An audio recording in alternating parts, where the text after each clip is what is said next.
Stories that stick, neuroscience and narrative.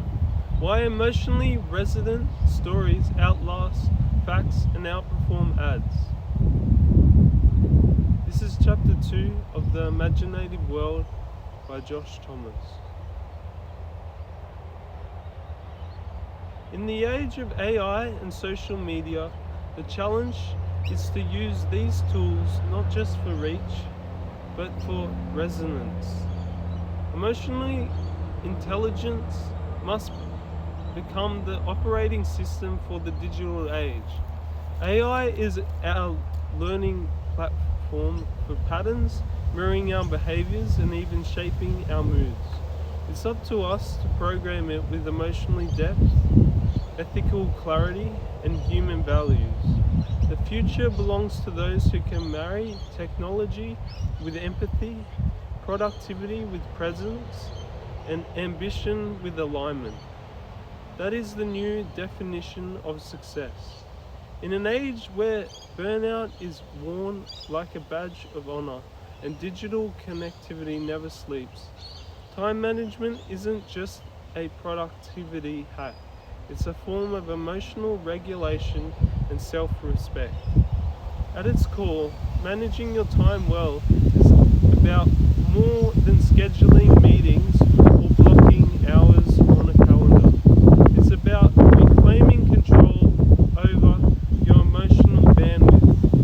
Neuroscience tells us that our brains have limited cognitive resources per day. Each decision we make, each interruption we endure, chips away at our ability to stay focused, composed, and emotionally regulated.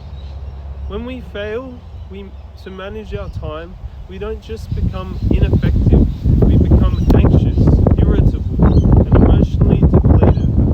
One effective tool for aligning purpose with action is the FITS framework, developed by Navy SEALs. It asks 4 simple but profound questions. F. Fit. Does this opportunity match your lifestyle, budget, and bandwidth? I. Important. Does this opportunity connect with your purpose or strategic goals? T. Timing. Is now the right time to commit, or could this backfire due to poor timing? S. Simplicity. Can this initiative be executed without unnecessary complexity? This framework helps individuals and businesses align emotionally, mentally, and practically with the contributions they take on. For example, charitable projects, no matter how well intentioned, can cause harm if the timing is poor or if they're unsustainable. The FITS method turns good ideas into great lasting impact by checking them against reality and emotional capacity. This framework mirrors the approach taken by a mission trip leader who organizes sustainable aid projects in Guatemala. These trips don't just benefit recipients, they transform the givers. Participants return home more grateful, emotionally balanced, and engaged in their own communities. This is the perfect example of reciprocity in action, where giving back also nourishes the giver's own emotional well-being and clarity. Living with gratitude rather than disconnect is not just virtuous, it's neurologically powerful. Studies show gratitude enhances brain function, increasing dopamine and serotonin, which are associated with happiness and resilience. Living by values with humility, forgiveness, and generosity rewires the brain towards empathy and peace. Neuroscientist Dr. Alex Korb's research at UCLA shows that acts of gratitude activate the brain's reward pathways and reduce anxiety. Take the example of Stevie Wonder.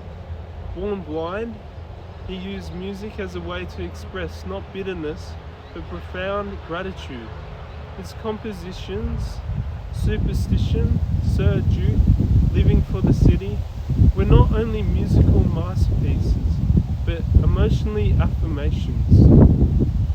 His story proves that adversity, when paired with purpose and gratitude, can be transformed into generational impact. Conversely, chasing fame, power, and external validation rarely ends in fulfillment. Many celebrities trapped by curated identities and media pressures suffer emotionally despite material success. The pursuit of dopamine highs, likes, attentions, excess leads to emotional fatigue and identity erosion. Like a thrill seeker on a roller coaster, repeated exposure to emotionally highs dull the effect over time, creating emotionally numbing. The neuroscience here is clear. Overstimulation leads to emotional burnout. The same pattern can be seen in social media behaviour, where dopamine feedback loops trap users in consistent scrolling. Every action and intention rewires our brain. Our motor neurons, emotional memories, and prediction circuits work together to construct reality in real time.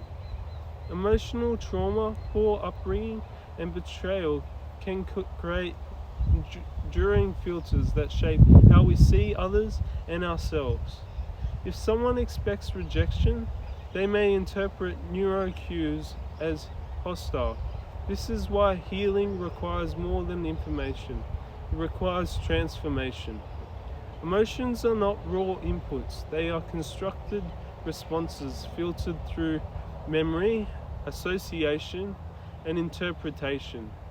Eating a piece of cake may bring joy or guilt, depending on one's relationship with food. Our 86 billion neurons communicate through intrinsic signals to build not just reality, but emotion. Studies show that the body often signals emotion before the mind interprets them. Sleep, exercise, and diet are not simply physical habits, they're emotional safeguards. Chronic sleep deprivation, for instance, reduces amygdala prefrontal connectivity, increasing emotional reactivity and impulsivity. Physical moment activates endorphins, sertraline, and dopamine, natural mood enhancers. Emotional intelligence then is not a buzzword. It's the interface between biology and social success. Research from Harvard indicates that 90% of decision making is emotionally driven. AI algorithms in learning from our behaviors increasingly respond to emotional cues, likes, tone, emojis, and sentiment. This makes emotional intelligence essential not just for human interaction, but for technological integration. In business, brands that resonate emotionally outperform others. From Patagona's social responsibility to Apple's identity-driven advertising, emotion is now strategy. To build a better digital world, we must combine the emotional depth of human experience with the precision of artificial intelligence. We must choose curiosity over judgment, simplicity over spectacle, and compassion over performance. Emotionally intelligent brands, leaders, and creators don't just inform, they transform. And that transformation is monetizable. Emotionally driven products build stronger communities. Purpose-led communities and companies attract loyal customers. Social influencers who lead with empathy sustain longer engagement and deeper trust. In a world obsessed with more, the ones who slow down, realign, and connect emotionally will shape the future. So as we scroll, post, speak, and build, let's construct with intention. Let's lead not just with our minds, but with our hearts. In an age where burnout is work like a badge of honor and digital connectivity never sleeps, time management isn't just a productivity hack. It's a form of emotional regulation and self-respect. At its core, managing your time well is about more than scheduling meetings or blocking hours on a calendar. It's about reclaiming control over your emotional bandwidth. Neuroscience tells us that our brains have limited cognitive resources per day. Each decision we make, each interruption we endure, chips away at our ability to stay focused, composed, and emotionally regulated. When we fail to manage our time, we don't just become inefficient, we become anxious, irritable, and emotionally depleted. One effective tool for aligning purpose with action is the FITS framework developed by the Navy SEAL.